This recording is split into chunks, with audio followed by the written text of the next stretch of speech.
Hello friends, आपका अपने channel success मंत्रा पर स्वागत है। आप सभी की डिमांड पर हम स्टार्ट करने जा रहे हैं हिंदी।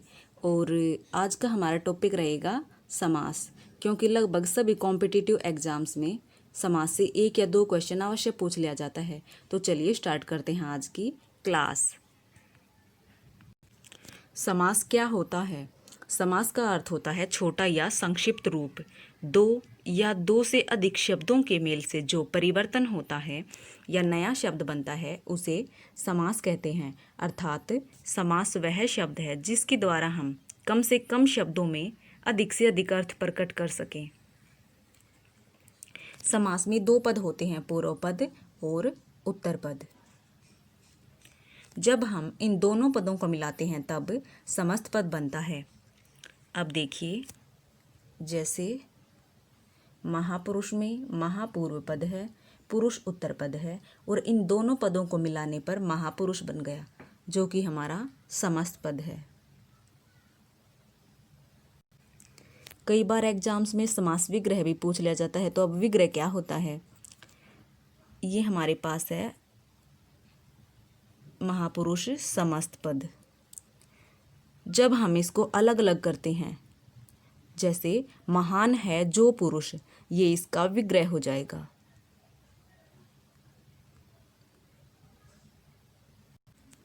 समास के 6 भेद होते हैं।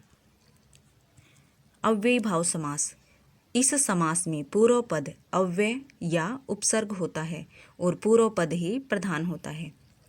अर्थात इसमें पूर्व पद को ज़्यादा महत्व दिया जाता है। अब देखिए उदाहरण। आजन्म जन्म से लेकर, भरपेट पेट भरकर, यथामति मति के अनुसार, प्रतिदिन दिन दिन या हर दिन। अब देखिए इनमें अव्यय या उपसर्गों का प्रयोग हुआ है। तो यहाँ अव्ययी भाव समास हो जाएगा। बीचों बीच, बिल्कुल बीच में, जहाँ शब्दों की बार बार पुनरावृत्ति हो वहाँ भी अव्ययी भाव समास होगा। जैसे हाथों हाथ, रातों रात, धड़ाधड़ आदि। तत्पुरुष समास। इस समास में उत्तर पद प्रधान होता है और समास करते समय विभक्ति चिन्ह का लोप हो जाता है। अब देखिए उदाहरण। देश को धोखा देने वाला। इस समास में धोखा देने वाला है जो, उसको ज़्यादा महत्व दिया गया है और इसमें कारक चिन्ह का भी प्रयोग हुआ है। जब हम इसका समास करेंगे, ये समास हो गया इसका, तो यहाँ पर विभक्ति चिन्ह का लोप हो गया है। अब देखिए अन्य उदाहरण। शोक से आकुल, शोकाकुल। देश के लिए अर्पण, देशार्पण। नेत्र से हीन, नेत्रहीन। सेना का पति, सेनापति। नरों में उत्तम, नरोत्तम। इन सभी में कारक चिन्ह का प्रयोग हुआ है। ये देखिए, ये रहे।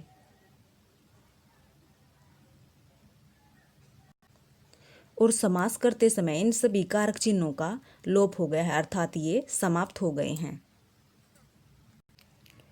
जब भी आपसे तत्पुरुष समास पूछा जाए तो विग्रह करने पर आपको कारक चिन्हों का प्रयोग अवश्य मिलेगा। कर्मधारय समास। जिस समास में विशेषण विशेष्य या उपमान उपमेय होता है उसे कर्मधारय समास कहते हैं। अब देखते हैं उदाहरण। चंद्रमुखी, चंद्र के समान मुख वाली। इसमें चंद्र उपमान है और मुख उपमेय है। लाल मणि, लाल है जो मणि। इसमें मणि की विशेषता बताई गई है कि मणि कैसी है, लाल। प्रेमलता, प्रेम रूपी लता। इसमें प्रेम उपमान है और लता उपमेय है। नीला है जो कंठ, नीलकंठ। पीतांबर, पीले हैं जो वस्त्र। नीलकंठ और पीतांबर में विशेषता बताई गई है इनकी। बहुब्रीहि समास। इस समास में न तो पूर्व पद प्रदान होता है और न ही उत्तर पद, बल्कि कोई अन्य तीसरा पद प्रदान होता है, अर्थात किसी अन्य की ओर ही संकेत किया जाता है। अब देखिए उदाहरण। त्रिनेत्र, तीन हैं नेत्र जिसके, अर्थात यहाँ पर किसकी ओर संकेत किया जा रहा है? शिव जी की तरफ, उनके 3 नेत्र हैं ना, इसीलिए। दशानन, 10 हैं मुख जिसके, अर्थात यहाँ रावण की ओर संकेत किया जा रहा है। पीतांबर, पीले हैं वस्त्र जिसके। नीलकंठ, नीला है कंठ जिसका। लंबोदर, लंबा है उदर जिसका, अर्थात यहाँ न तो पूर्व पद प्रधान है और न ही उत्तर पद प्रधान है, बल्कि किसी अन्य पद की ओर ही संकेत किया जा रहा है। नीलकंठ और पीतांबर में कर्मधारय और बहुव्रीहि दोनों समास होते हैं, परंतु आपसे एग्जाम्स में क्वेश्चन पूछ लिए जाएं तो आपको बहुव्रीहि पे टिक करना है, क्योंकि ये दोनों शब्द किसी अन्य पद की ओर संकेत कर रहे हैं। और अगर ऑप्शन में बहुव्रीहि न हो तब आपको कर्मधारय पे टिक करना है। द्विगु समास, इस समास में पहला पद संख्यावाची होता है और विग्रह करने पर समूह का बोध होता है। जैसे अब देखिए उदाहरण, त्रिलोक, 3 लोकों का समाहार। पंचवटी, 5 वृक्षों का समूह। शताब्दी, 100 अब्दों का समूह। नवरात्रि, 9 रात्रियों का समूह।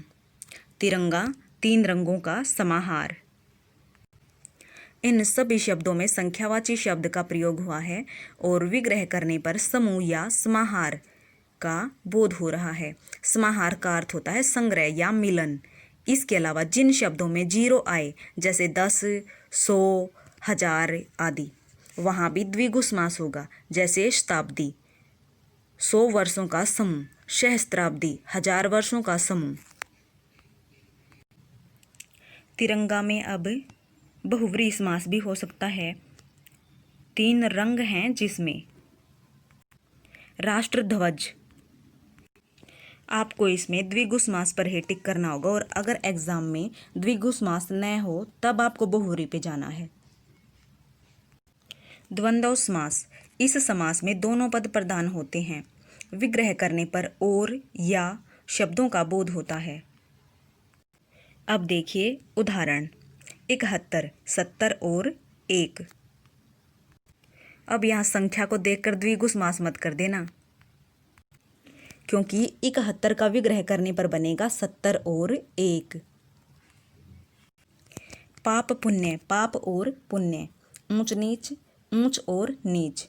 काला गोरा, काला और गोरा। खरा खोटा, खरा और खोटा। ठंडा गरम, ठंडा या गरम। आपने देखा कि इन सभी शब्दों में और तथा या का प्रयोग हुआ है, और इस समास में पूर्व पद और उत्तर पद दोनों को बराबर प्रधानता दी गई है।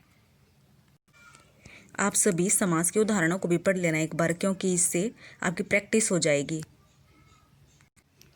आपके लिए आज का क्वेश्चन है, सप्त सिंधु में कौन सा समास है? इसका आंसर आपको कमेंट बॉक्स में देना है, और अगर आप समास से रिलेटेड कोई भी डाउट है तो आप कमेंट बॉक्स में पूछ सकते हैं। आई होप आपको क्लास पसंद आई होगी, तो please like, share and subscribe. Thanks for watching.